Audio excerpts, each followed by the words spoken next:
Bienvenue à tous. Vous êtes dans Stratégie Éco, votre émission économique qui donne la parole aux chefs d'entreprise sur Vox Africa. Aujourd'hui, je reçois M.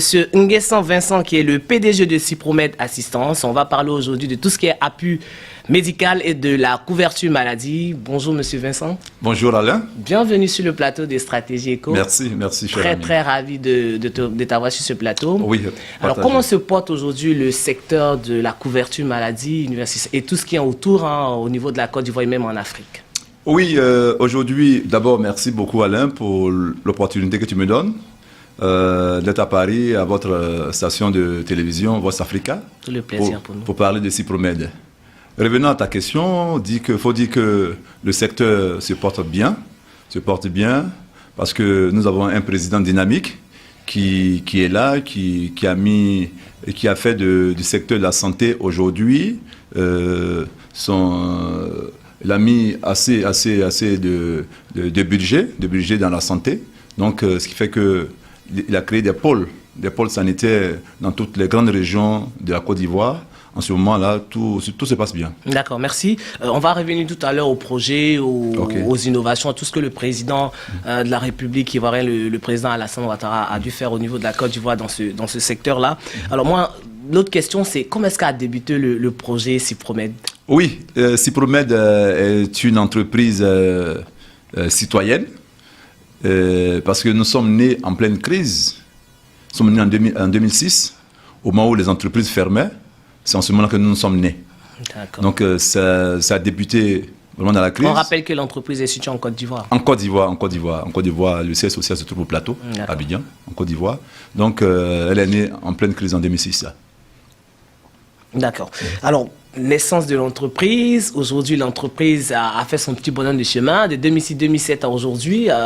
Est-ce qu'il y a un bilan? Si vous devez faire un bilan des activités, qu'est-ce qu'on pourrait dire? Oui, le bilan est satisfaisant. De 2006 à 2016, à 2022, 16 ans, le bilan il est quand même positif. C'est vrai que nous ne sommes pas encore arrivés là où exactement. On veut aller. Est-ce qu'il y a d'autres Cypromed, je veux dire, à part Abidjan, est-ce qu'il y a dans d'autres villes de la Côte d'Ivoire? Bien sûr, tu me donnes l'occasion de saluer mes directeurs régionaux. À Bouaké et à Gagnoa. Nous avons deux structures. On rappelle que Bouaké, c'est au centre de la Côte d'Ivoire. Gagnoa, c'est à l'ouest de la Côte d'Ivoire. Gagnoa, c'est à l'ouest de la Côte d'Ivoire. D'accord. On va poursuivre dans la discussion. Ce qui est important pour moi maintenant de savoir, c'est quoi le rôle, les missions. Sinon, qu'est-ce que vous proposez comme offre au niveau des Cypromed? Oui, Cypromed est une entreprise qui est spécialisée dans la prise en charge médicale. Vous savez, nous, notre rôle, c'est de permettre à nos concitoyens et à tous ceux qui habitent la Côte d'Ivoire de se soigner dans les meilleures conditions et à moindre coût. D'accord. Vous voyez un peu, c'est notre stratégie. C'est un produit qui est très alléchant. Est-ce qu'on peut aller un peu dans le détail, se soigner à moindre coût, permettre aux citoyens de se soigner, de se sentir bien? À l'intérieur, qu'est-ce que vous proposez très concrètement? Oui, à l'intérieur, nous travaillons avec les structures privées et publics de la Côte d'Ivoire, c'est-à-dire les polycliniques, les cliniques, les hôpitaux publics, les CHU et CHR. Nous avons signé des partenariats avec ces structures-là. Également, nous avons signé des partenariats avec des personnes morales, des entreprises. C'est ça. Qui nous confient le budget santé de leurs travailleurs, que nous prenons en charge le côté santé de ces travailleurs-là dans nos structures. D'accord. En fait, ce que je comprends bien, moi j'ai une entreprise, je viens voir Cypromed. L'idée, c'est que Cypromed va me proposer des produits ou me proposer des offres pour aider les entreprises, les employés de ces entreprises-là à travailler, à se soigner, à travailler dans des conditions assez... Mais est-ce que vous arrivez toujours à faire face à... Parce que souvent, on sait que les employés se plaignent, on va dire, beaucoup surtout du volet sanitaire. Quel est le retour que vous avez, vous qui êtes au contact de ces employés-là? Oui, vous savez... C'est quoi leur réel besoin, je veux dire? Leur besoin, c'est la santé. Vous savez, aujourd'hui, le salaire qu'on a tous en Afrique, ça va être toujours insuffisant pour nous soigner. Vous voyez un peu. Donc, le Cypromed a mis sur pied ce produit très alléchant qui puisse permettre à ces employés-là qui ont un faible revenu, parce que le matelas financier de ces personnes-là n'est pas épais. Donc, il faut les accompagner. Si, par exemple, une structure comme une polyclinique à Abidjan, où la consultation généraliste fait 17 500, avec nous, ils payent seulement que 20%. D'accord. 20%. S'il paye 20%, ça veut dire qu'il a accès désormais à cette polyclinique. D'accord. Un accouchement normal qui fait 600 000 à la polyclinique, avec nous, il paiera seulement que 120 000 francs. D'accord. Donc, ça fait vous jouer sur le pourcentage. Et bien sûr, bien sûr. D'accord. Et on sait très bien aujourd'hui, en Côte d'Ivoire, on entend beaucoup parler de couverture maladie universelle. Est-ce que pour nos téléspectateurs qui nous suivent actuellement, est-ce qu'on peut savoir c'est quoi en fait la couverture maladie universelle de ce côté-là? Oui, la couverture maladie universelle, c'est ce qu'on appelle l'assurance maladie. D'accord. L'assurance maladie, c'est vrai que ce n'est pas l'assurance maladie en tant que telle, mais la couverture médicale, c'est-à-dire que confier sa santé à une structure comme Cypromède pour pouvoir avoir accès dans les meilleures polycliniques, dans les meilleures cliniques.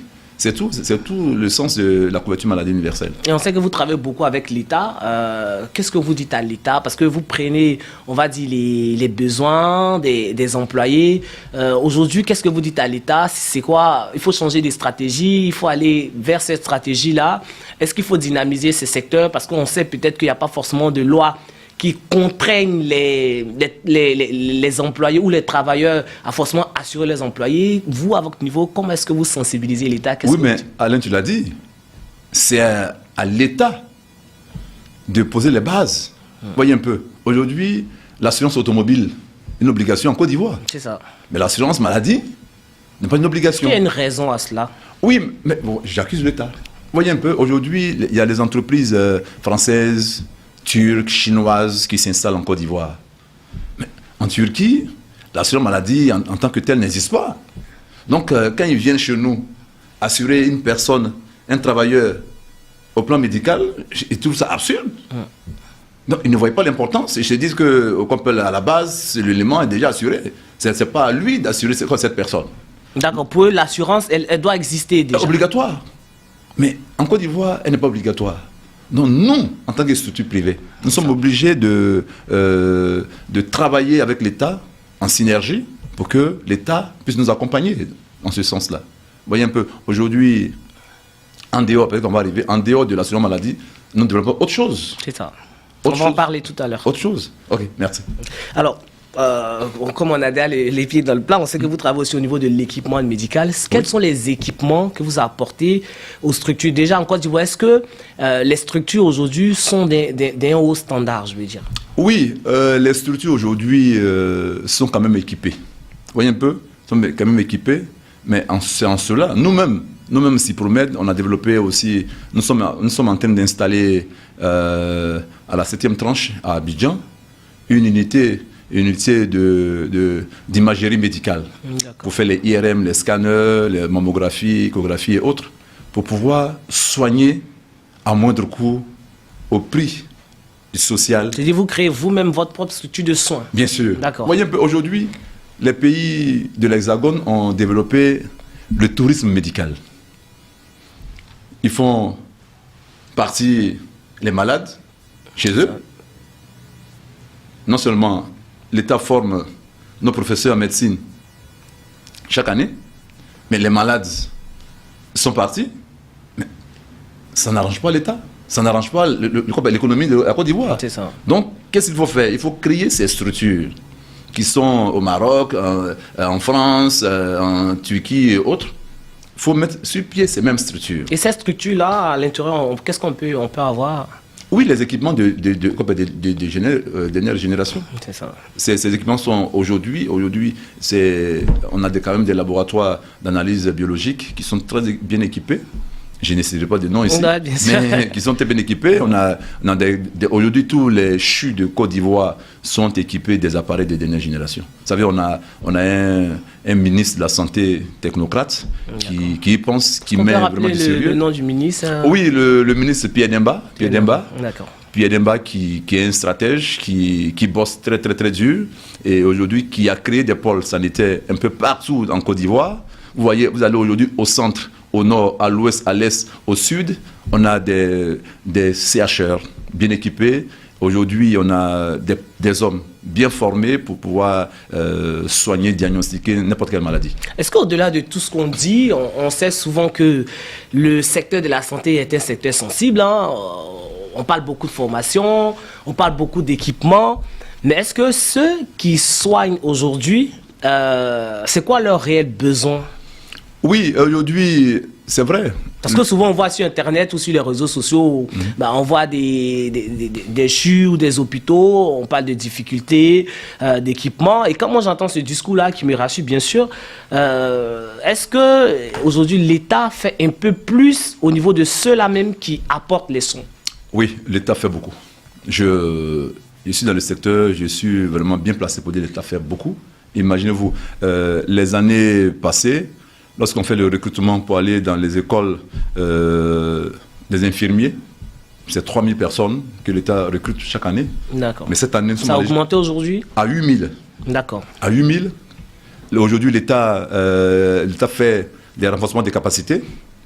Aujourd'hui, au CAMES, quand tu arrives au CAMES, les meilleurs sont des Ivoiriens. Donc ça veut dire que l'État fait beaucoup pour soigner, pour que la population soit soignée. Également les équipements, tantôt je l'ai dit tout à l'heure, les équipements sont quand même d'appoint. Et puis tout ce qui est service après-vente est maîtrisé au niveau de la Côte d'Ivoire, donc ça va. D'accord. Je rappelle à nos téléspectateurs que vous suivez Stratégie Éco, l'émission économique sur Vox Africa. Je reçois aujourd'hui Nguessan Vincent, qui est le PDG de Cypromed Assistance. On est en train de traverser l'économie médicale, on parle d'équipement, on parle de la santé. Alors, monsieur Vincent, on va revenir un peu, créer une entreprise depuis 2016 jusqu'à aujourd'hui, presque 16 ans, c'est pas évident. Vous avez été forcément confronté à des difficultés. Est-ce qu'on peut savoir quelles sont les difficultés quand même qui vous ont permis, peut-être un moment vous avez dit on va laisser tomber, non? C'est quoi les réelles difficultés aujourd'hui? Effectivement, créer une entreprise en Côte d'Ivoire, c'est pas une mince affaire. N'importe qui ne se lève pas pour créer une entreprise. C'est vrai. Nous savons qu'aujourd'hui, non seulement nos banques, heureusement que maintenant les banques ont compris et nous accompagnent maintenant. Sinon, au départ, au moment où on a créé Cypromed en pleine crise, il n'y avait aucune banque qui était prête à nous accompagner. Qu'est-ce qui fait que les banques accompagnent aujourd'hui?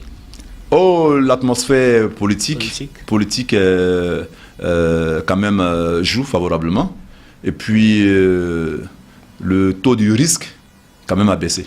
D'accord. Et c'était quoi les risques? C'était lié à la crise seulement ou Non, pas forcément. Vous savez, aujourd'hui, moi j'étais avec mon banquier.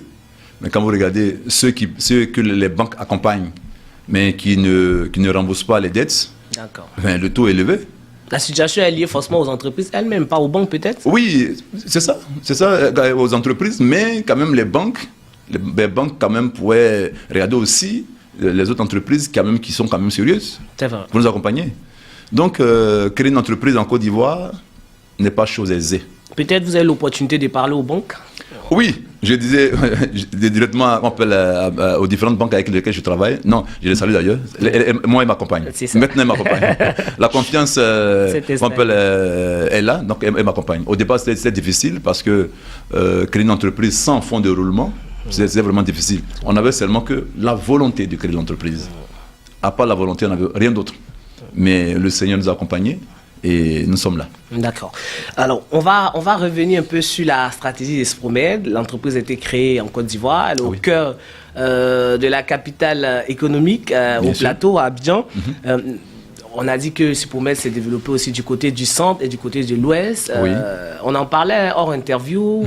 Vous avez décidé aussi de pousser, sinon de propulser l'entreprise au niveau de l'Afrique. C'est quoi la stratégie aujourd'hui pour atteindre le continent africain par rapport à Cypromed? Oui, la stratégie aujourd'hui, on a nos partenaires au développement au niveau de la Turquie qui ont décidé de nous accompagner.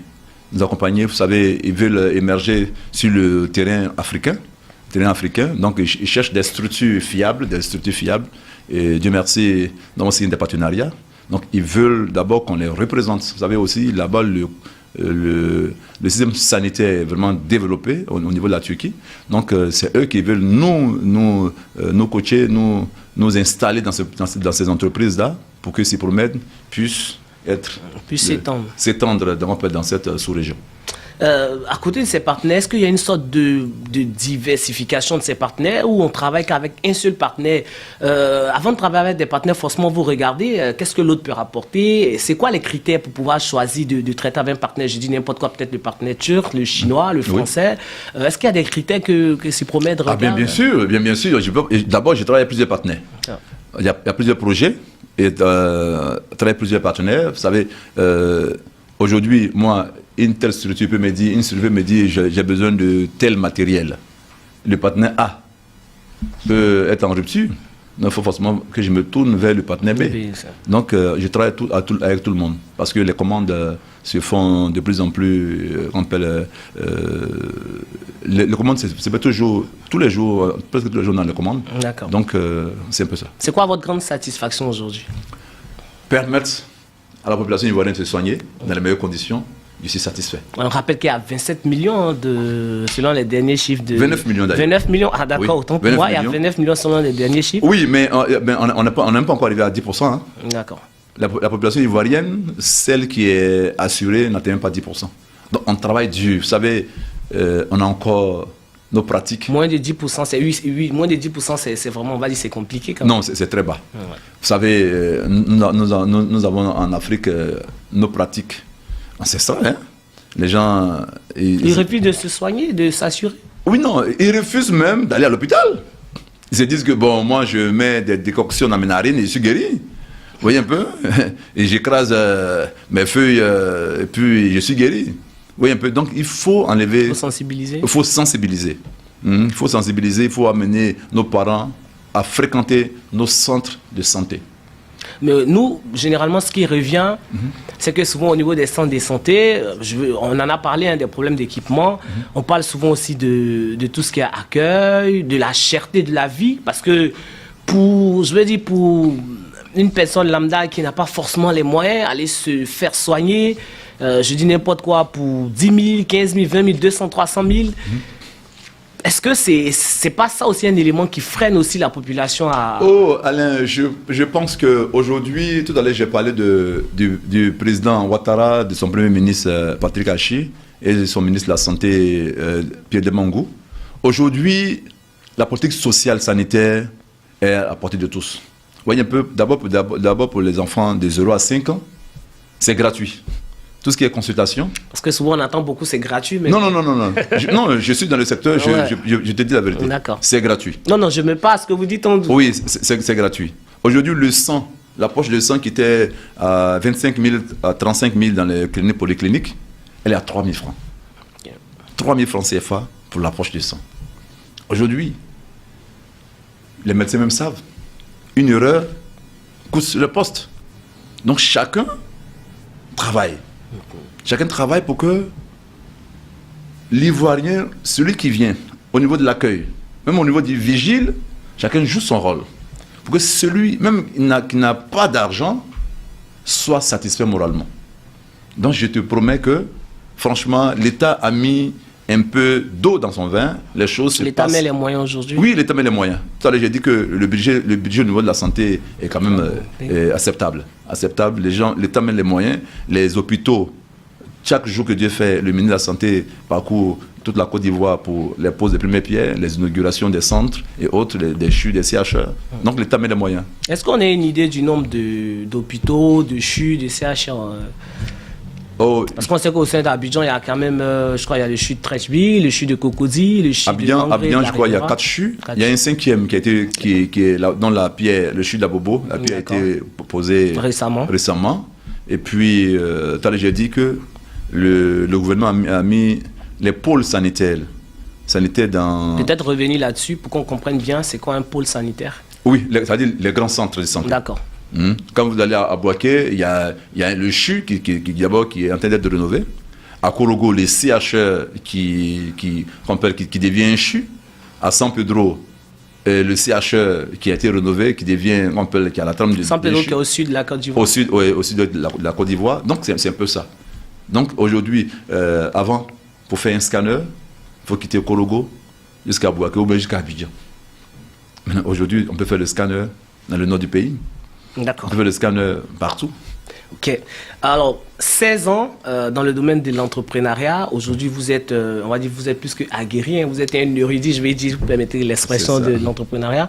On a beaucoup de jeunes aujourd'hui, forcément, qui vous suivent ou même qui vous prennent forcément comme des modèles, qui viennent vous demander des conseils et tout. Oui. Et à ces jeunes-là, qu'est-ce que vous dites par rapport à l'entrepreneuriat et par rapport à votre capacité de résilience vis-à-vis des difficultés?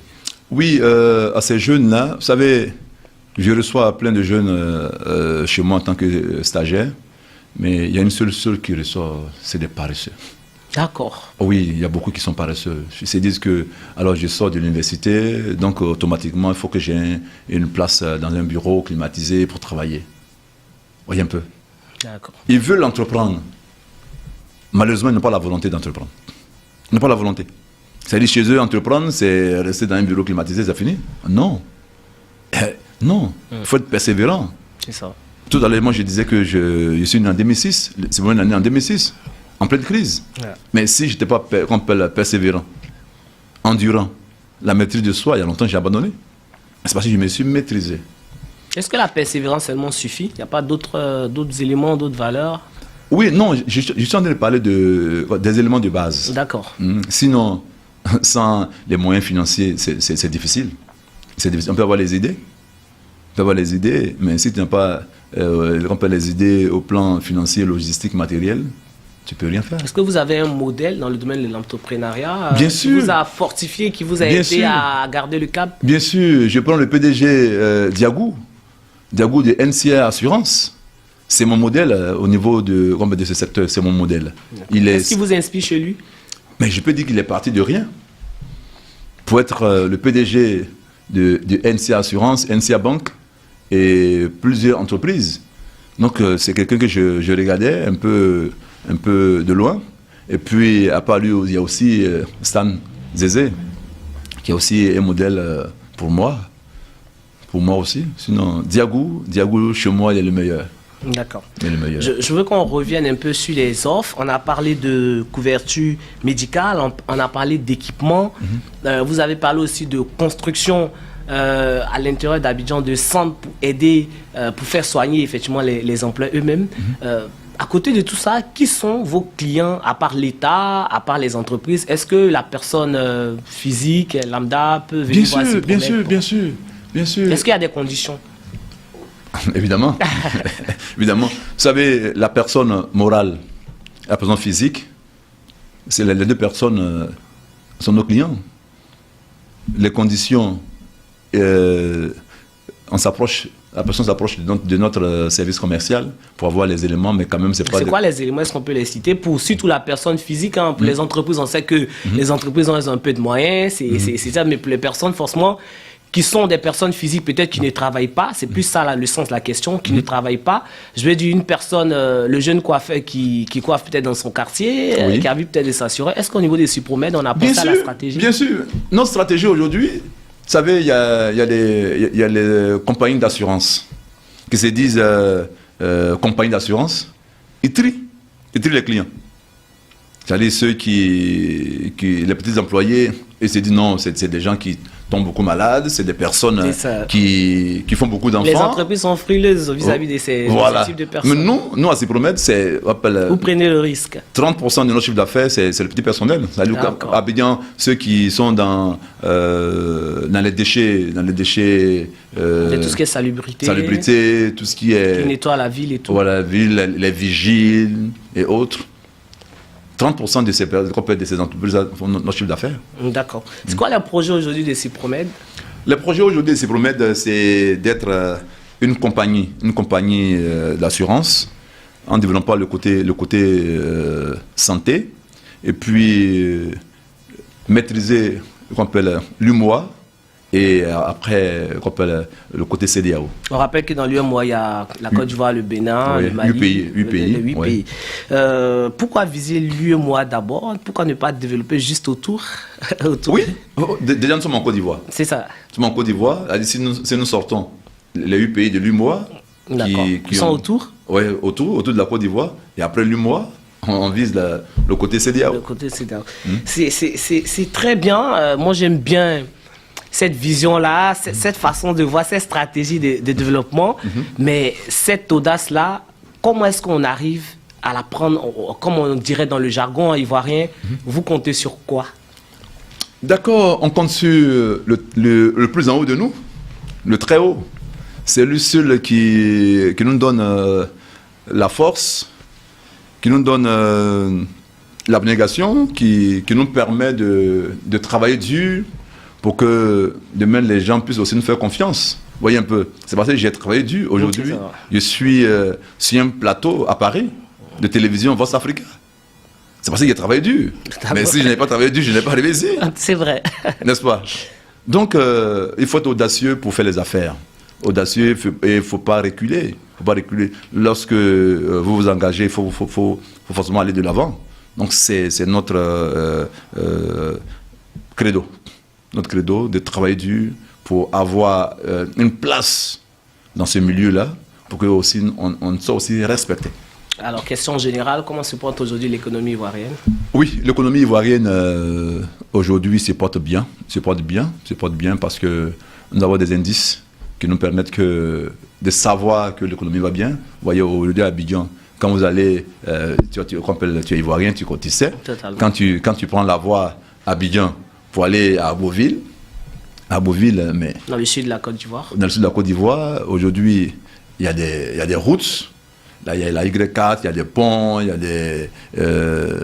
des châteaux d'eau qui se créent. Il y a même l'aéroport de Kong qui est en pleine construction. Et pour ceux qui disent que la vie, elle est chère? Oui, mais on ne peut pas construire une ville, un pays sans ça. Mais c'est parce que en payant les impôts, c'est la haine des impôts qui nous permet de construire la ville. Donc, on n'a pas de choix aujourd'hui de subir, parce que nous voulons en même temps que notre ville, notre pays se développe. D'accord. L'émission, on est presque à la fin de l'émission. Ça allait très vite. Hein? Ah oui. Ça allait très, très vite. Alors, la dernière question avant de te laisser conclure, c'est aujourd'hui, comment est-ce que Cypromed se voit dans 2, 3, 4, 5 ans? Oui, aujourd'hui, le Cypromed compte assurer de la couverture médicale à plus de 50 personnes, à plus de 50% de la population ivoirienne. Vous voyez, aujourd'hui, à 10%, c'est quand même bas, puisque nous voulons soigner nos populations. Donc, nous sommes en train de travailler dur, avoir des stratégies avec notre ministère de tutelle, pour que, en plus de la couverture maladie universelle, Cypromed puisse assurer au moins 50% de la population ivoirienne. D'accord. Alors pour conclure, pourquoi aujourd'hui les entreprises doivent faire le choix de Cypromed et votre mot de fin? Oui, les entreprises doivent faire le choix de Cypromed parce que sur ce plan, Cypromed est la meilleure. Il n'y a pas plus meilleur que Cypromed à Abidjan actuellement. Cypromed est la meilleure parce que l'offre, la qualité sont des mises. Cypromed a signé des conventions, des partenariats avec les plus grandes structures bien équipées en Côte d'Ivoire en termes de polycliniques, cliniques et CHU et CHR. Et aujourd'hui, quand tu es avec Cypromed, tu n'as plus besoin de faire la queue, le rang. Au niveau, une fois que tu arrives à la clinique, avec ta carte Cypromed, déjà tu es plus en charge. C'est une stratégie, c'est une valeur ajoutée à la chose. Donc, c'est pour cette raison que la population ivoirienne doit choisir Cypromed Assistance. Merci beaucoup. Je rappelle donc à nos téléspectateurs que je recevais sur le plateau de Stratégie Éco Nguessan Vincent. Il est le président directeur général de Cypromed Assistance. C'est une structure qui travaille dans le domaine de tout ce qui est couverture médicale et équipement médical. Vous avez suivi, on a échangé, on a parlé des stratégies aussi. C'était donc Stratégie Éco, votre émission économique qui donne la parole aux chefs d'entreprise. Je le dis toujours, l'information économique doit être au cœur du développement de votre entreprise. Pour les autres, l'amour et le pardon au cœur de votre vie. Olivier Neko, le maestro, réalisait cette émission. À très bientôt sur Vox Africa.